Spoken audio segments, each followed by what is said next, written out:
I've seen students who have ended up quite far down on waiting lists, and by sort of June, July, they've been given admission. Anything's possible. Just stay hopeful and positive. Hi, my name's Joycelyn Akufo. I'm the Managing Director of Geek School Tutoring. So every year, when the 11 plus exam results come out for the grammar schools and the state school allocations come out, it's actually on the same day, National Offer Day. I am flooded with messages and phone calls with queries about what to do if your child is given a school that you didn't even put on the CAF form, you know, the secondary application form. There's just so much that happens. Many students get their first choice school, second choice school, or at least one of the 6 options that their parents have put on the form. And you do get some who are given schools. This year I had one who was given a school that wasn't even in the same borough that they live in, which was quite strange. The first thing I would say is don't panic. There's always a way around things. Obviously, secondary school applications are probably one of the biggest milestones that you'll be going through in your child's education. And it can be quite a daunting prospect if you feel that your child will end up in a school that you never wanted them to go to, or you haven't ever even applied for. The first thing I would say is start to keep a paper trail. Many parents try to call the admissions for their local authority, but then there'll be hundreds, maybe thousands of other parents doing the same. And it can be quite difficult to get through to them. So the first thing I would say is to put your concerns in writing in an email so that you have got a paper trail, an electronic trail of your communication with them. When you send in an email, don't just write your disgust at being given a school that you really don't want your child going to. You need to get pragmatic about it. So if it's a case where you've not applied for a particular school, you know, ask the local authority to explain why they've opted for a school that your child, that you didn't put on the CAF form on the e-admissions portal. You know, what made it so that none of the 6 options were viable options. Sometimes mistakes can happen, and it's possible to get those remedied before even doing an appeal. Then, if you have applied for a grammar school and you're out of borough, that's usually where the issues happen. In-borough children are allocated first once they pass the selection test, the 11 plus test, and then after that the local authorities look at different criteria. It's not always about the top scorers. Sometimes they look at a mix of criteria and in different orders. So not all schools within one borough look at the same, what they call oversubscription criteria, which is basically a term used to describe the criteria that the school will look at if they fill their places and are then looking at waiting lists, for example. So some of them will prioritise looked after children, in other words, children in care.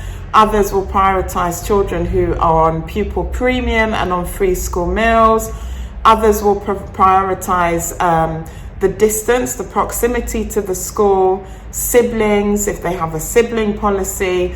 Every school by law has to put their admissions and oversubscriptions criteria on their school website so that it's available and accessible for parents. So look at that and see if you meet any of those criteria. If it's for a grammar school, there's less than 3% of children who are eligible for free school meals who are actually in grammar schools. So if a school has that as their top, like if they have pupil premium or free school meals, as their top oversubscription criteria, don't panic too much. Look at the next one and see if you meet it, because according to research, less than 3% of those children make it into grammar schools anyway, which is quite concerning. But there are so many different reasons for it. We could get political, but I try not to do that on this channel. You know, so you could also call the various grammar schools that you've put, and the schools, if they're just normal sort of state schools, not non-grammar, non-selective schools, and find out where your child is on the waiting list. There will be another round. Some parents will reject and refuse their offer, and so their spaces come available.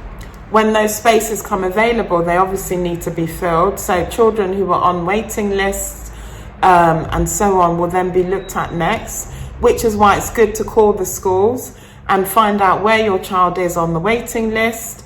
If your child is near the top, you know, top 10 or something, there probably isn't all that much to worry about, even if it is for a very competitive grammar school, because not everybody chooses a grammar school based on the same things. You know, for some parents, distance is not an issue. For other parents, they want a school that is walking distance or short bus ride. Some parents want their children to go to the same school, and so they might reject an offer if their child goes to another school. So don't panic. When you call the schools, they will give you a really good idea of, you know, maybe what score they got up to in the previous year. That will give you a good guide of, you know, what the feasibility, what the chances of your child getting in are. Although every year isn't the same, it's a good guide, basically.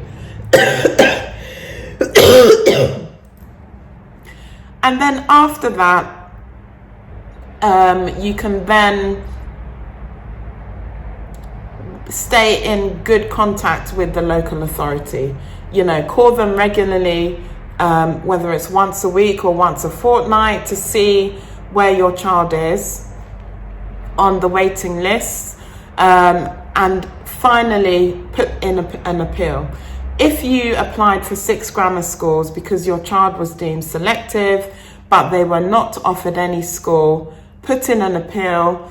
And I would just say, as a caveat, you know, when you go to the appeal meetings, they are run by an independent body of people. So the head teacher for the school you're appealing for may well be there, but one of the first things they'll tell you is that they're oversubscribed, they don't have the spaces, there are more children than there are spaces, which is more than likely because for every one child for every one place in a grammar school, you know, in some boroughs, there are 6 or more children sitting the exam. Everybody can't get in, obviously. So usually they will give you the spiel about being oversubscribed. They'll read their oversubscription criteria. It doesn't mean that your child doesn't have a hope. You know, if there are other issues, you know, medical or otherwise, if your child has been receiving free school meals, look at all of these things and put it on paper and try and justify the reasons why. Just wanting your child to go to a grammar school isn't good enough. If you can get any supporting documentation from your child's school, then do so. Head teachers, class teachers, and so on. And while they might not be considered at the appeal, you never know what goes on in the background. Obviously, these schools want the best of the students they can get. So as much information as you can provide, the better. And just stay hopeful and positive. I've seen students who have ended up quite far down on waiting lists, and by sort of June, July, they've been given admission. Anything's possible, so don't lose hope, stay positive, and just keep calling and checking. All the best with that. So before we carry on with this amazing video, please remember to like this video, Subscribe to the channel and turn on the notifications so that you will get notified every time a new Geek School video goes up. Enjoy!